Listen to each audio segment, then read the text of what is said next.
Hello and welcome to the Anne and Phelim Scoop. I'm Phelim McAleer and Anne McElhinney is on a plane from New York to Los Angeles. So we were both in town for the Gosnell play, Oh Gosnell, a show about the truth. More about that later. At least we got it.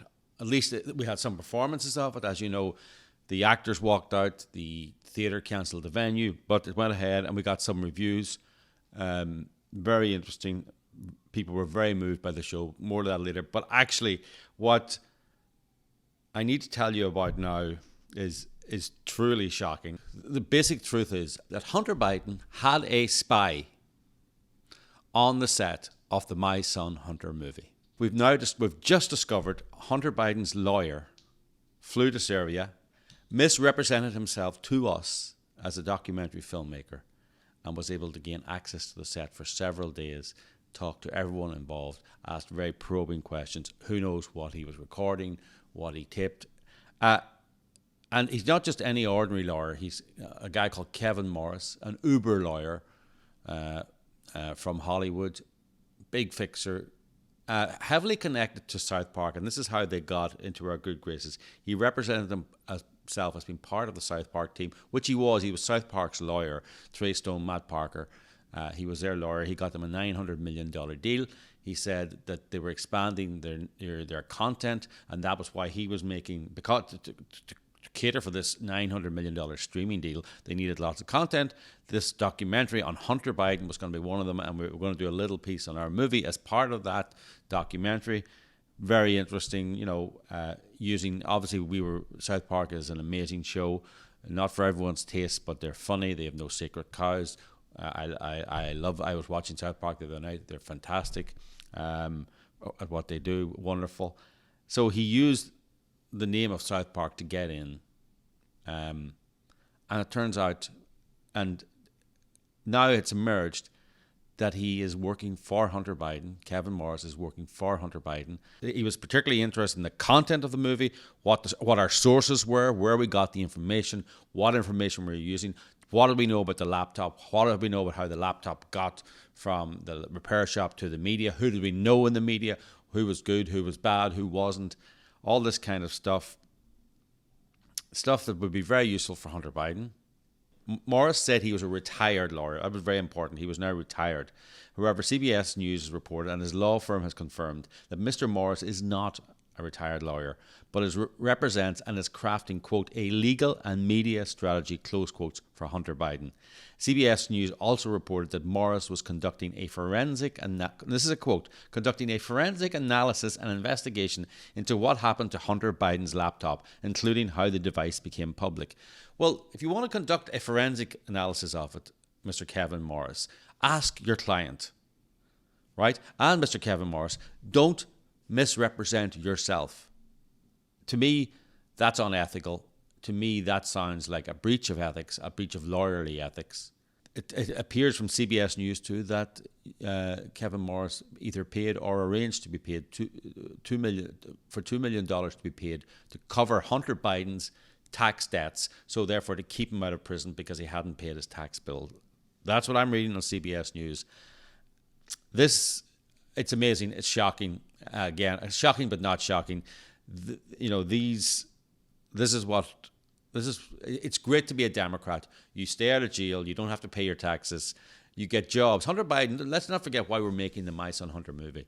Hunter Biden was given tens of millions of dollars by foreign entities, Ukrainian entities, Russian entities, Chinese entities, and they demanded almost no work off him. They didn't care that Hunter Biden was, by his own admission, taking crack cocaine every 20 minutes. Burisma, the Ukrainian oil and gas company, were paying him $83,000 a month.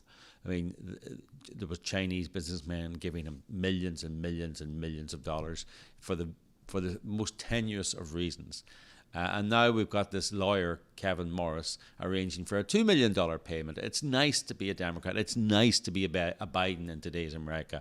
All this money just comes to you. You stay out of jail. And your lawyer has the resources to take a private jet. Yeah, they took him and his associates took a private jet to Serbia, where we were filming the My Son Hunter movie. And filmed us for days and days and days. I mean, at the time, I thought, wow, they're filming a lot. But it's the South Park guys. It'll be great if they were able to push the movie out. This guy used the South Park name. So these people will stop at nothing. The Hunter Biden will stop at nothing to cover up their malfeasance. The Democrats, they're very, very worried about the Hunter Biden story, which is why it's so important that it gets out there. So please, keep your eyes out. Go to mysonhunter.com, sign up for updates. And if you haven't signed up for updates, please do. But also, please donate to the movie. Let's get it out. It's almost finished. Let's get it out and let's make some waves. Thank you. So yeah, Anne's going back to LA to work on finishing the Hunter Biden movie, My Son Hunter, which is getting hotter by the minute. It's been an incredible weekend. We had the opening weekend. As you know, this was not supposed to be the first weekend that the Gosnell play was on. It was supposed to be on the previous weekend. We were supposed to have previews. And, as I said last week, first of all, we lost the venue. Theatre Row pulled out 6 days beforehand, claiming that it was inappropriate for children, that we had committed fraud. They haven't produced any evidence of fraud, And this is, by the way, this is the same theatre that had a play called Hitler's Tasters, which was a story about young girls in Hitler's Germany working for Hitler who were exploring their sexuality. So very appropriate for children indeed. The fraud, they never really said what the fraud was. The truth is, people just don't want to know the truth about what Gosnell was doing, the truth about abortion. This play is on, our play, which is verbatim from the trial, only using actual words from the trial testimony. You can find out more about it at gosnellplay.com. Our play is only using actual testimony, but it's on because Uber Hollywood producer J.J. Abrams is putting on, and at the same time, a play, Oh God, a Show About Abortion. It's a one-woman show, a comedic show about abortion, and we felt if they can laugh about it, then we can tell the truth about it. So yeah, if they can laugh about it, we can tell the truth about it. And I've been to the J.J. Abrams funded abortion comedy, and it's neither about abortion nor is it comedic, as I said. So we put on Gosnell. It was an amazing success. We were virtually sold out every night. Over Thursday night, Friday night, Saturday night, and Sunday night, sold out. In fact, on Sunday we were oversold. I accidentally oversold.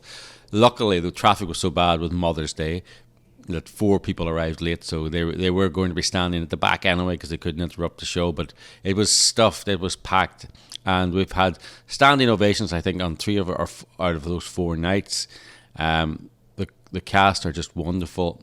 But they're working with great material because the truth is very compelling. I spoke to someone involved in the production, and they said, from now on, I only ever want to work in verbatim theatre. By the way, out there is New York. I'm over in New Jersey, and you can see, unfortunately, it's too bright out there, and you can there is the New York skyline. So the actors walked out one day before the play was supposed to open for the previews. We had to cancel the previews. Huge problem. The Tony Awards have just been announced, the Tony nominations. Normally I would look at those, but now I just can't look at them anymore. They're just giving themselves so many awards for being so brave. And you know what? They're not brave at all. They think bravery is shouting something in a loud voice about something every one of their friends agrees with, like climate change or abortion is good, or whatever it is, whatever the cause du jour is, and Trump is racist, whatever it is. And to me, that's not brave. That's pandering, actually. So I've asked people to be brave. The actors are wonderful. The people working around the show are wonderful. And I encourage you, please, if you're in New York, come to the show, gosnellplay.com. If you're not in New York, and please send anyone you know to it. Actually, let's hear what some members of the audience thought. I interviewed some people as they came out. Oh my gosh, it was unbelievable Talk about getting the truth out. I am from Pennsylvania, the Pennsylvania Pro-Life Federation. We lived Gosnell. We went through everything day by day by day, and you have capsulized it in a way that is unbelievable. Thank you so much for doing this. One would think it was fiction if you didn't know better. It was very powerful, very gripping, surreal. I actually attended this trial, and to summarize this trial in 1 hour was an amazing feat. It was well done. I highly recommend coming to this show in this weekend or the weekend after Mother's Day, and get in here, because you're going to be rocked and shocked at what is promoted today as completely acceptable. We've had a week of abortion news, and we've heard many politicians advocating abortion till birth. Well, that's what this man specialized in, so it's outrageous what we heard in this place, so you've got to know the truth. This play, Gosnell, tells it. Frankly, I've never been to anything as wonderful and graphic, and above all so truthful as what's portrayed tonight. The only regret I have that it isn't being played in a place like Madison Square Gardens, and I hope someday it will be, because the truth is the only thing that will make us free about the horror of abortion, and you've done an incredibly wonderful job in portraying the truth. People were moved. People say you have to see this. It's only an hour long. It's not particularly graphic, and you know, I think it's helped by the fact that it's real people saying it, telling the truth. So therefore, you can handle what they say. But also, it's only an hour long. Actually, there were a number of students came several nights, which I was very happy to see, young people. So let's hear what they thought of it. I think it was a great play. I'm young, and I think that some people may think that young people shouldn't see it because it's kind of graphic. But I don't think so, because a lot of the people who are getting abortions are young, like me. And I think that they should really see what it means, and basically that this is a real story that really happens, and it's something that has to be visible, that it can't be just hidden away.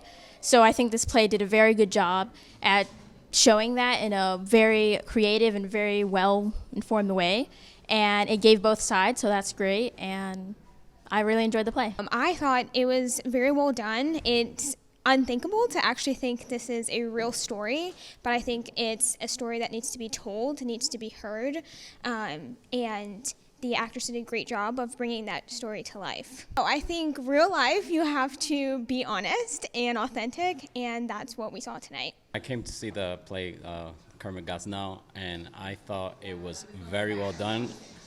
The quality of the play was excellent. The actors were great, and I just believe this is a story that needs to get out. I did see this play out on the news, but the details that I received, it was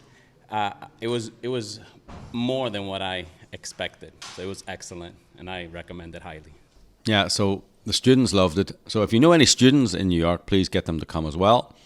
I just can't recommend it enough. I can't believe so many people who said, I thought I knew the Gosnell story, but now I really understand it, because you hear people recreate witness testimony, people recreate questions, recreate answers, and you see them in real time stumbling, trying, you see them trying to, well, actually here, let's, we actually recorded other actors reading this previous to this, and it sort of inspired us to do the play. Let's see one of those actors that are not in this show, but let's see them do some of that testimony, and this is what you can kind of look forward to. I worked extremely hard, yes. Okay. And you work very hard, and your goal at all times was to do a good job, correct? At least. At the worst, a good job. At the worst, a good job, and at the best, an outstanding job, correct? Correct. And that's the effort that you were giving each and every day when you began in July of 2003 with Dr. Kermit Gosnell, correct? Correct. And I assume that that was the mindset of yours that continued on through all your years of working with him, correct? No. I was doing the best I could, and then the best I could just wasn't enough. All right. At some point, I was overwhelmed, and I didn't think I was... Literally, to draw the analogy, I felt like a fireman in hell. I couldn't put out all the fires. Became too busy. Too many things were going on. Correct? Yes. And the ladies and gentlemen of the jury have seen this before, and this is a schematic version of what you're talking about, is it not? Correct. Okay. And the tools that we're talking about here, that grip and traction, is the tools that are seen in the hands of the abortion provider there. Correct? Correct. And we see from the pictures that the body parts are grabbed at random with these tools and just pulled out, right? Whatever you can get your hands on. Correct. And that's why when you see the fetuses that have been done under this fashion, many times they're fragmented. That is, they're pulled apart when they're completely evacuated, correct? Correct. And basically, they're ripped out of there part by part, correct? Correct. That's the standard procedure. Unpleasant as it might look here, that's the standard procedure, the proper procedure, the way to do it, correct? Yes, if you're going to do it with the grasping tools, instruments. Okay. And in first trimester ones, it's not quite as violent. A suction can be used because it's obviously just much smaller and much easier to remove, correct? Correct. And many times in much earlier pregnancies, the situation will become one where the suction will be sufficient to remove the items, correct? Correct. All right. And then these items are taken out into those jars. That's what those jars are made for and disposed of, correct? In the larger patients, meaning 20 weeks, those jars don't handle any of the organs or limbs, only the decidua, the buildup. Under that, yes, most of it can be taken into the jar. Whose decision, you said we, was it to increase the cytotech level to cause precipitation? Gosnell. So the cytotech level, or dosage, began to increase. You said there were more and more precipitations. Yes, he felt comfortable with it. Previously, he was doing it before I got there, and the fetuses were precipitating at the patients' homes, and it was quite disturbing, as you can imagine. So he started to bring them in, and to fit in the timeline that the procedure would take place, we added more cytotech incrementally over time. Okay. So over the course of your years there, and the cytotech level increased, you started getting more precipitous deliveries, correct? Correct. Where would that take place in the clinic? Everywhere. When you say everywhere, where were the women having babies there? In the bathrooms, in the recovery room, which was also a waiting room, a bullpen before you would go in for your procedures, in the waiting rooms on the second floor, in the clinical rooms on the second floor. We had patients also on the third floor, but on the second floor, literally, it would rain fetuses. Some days I would come up, I'd be called, a scream, and I would go running, and fetuses all over the place, and blood. So please, if you're in New York, come to the Gosnell Play. Go to gosnellplay.com. If you're not in New York, send it to someone in New York, gosnellplay.com. If you can't do any of that, please then go to the gosnellplay.com and donate, and we'll be really glad of that as well. You know, it's never been more important, I think, that the truth gets out, especially with the bullying that's going on around the Supreme Court judges' houses. You know, all over Ireland and all over England and all over Europe, they're now having legislation where you're not allowed to peacefully protest within, half a mile of an abortion clinic. But the reality is, the only people who will be violent, the only people the only protesters at the moment that you need protection from are the so-called pro-choice people. They're the ones who are bullying. They're the ones who are threatening violence. Let's have a look at this lady outside St. Patrick's Church here in New York last Sunday. And I warn you, this is not... You might want to avert your eyes at this. I'm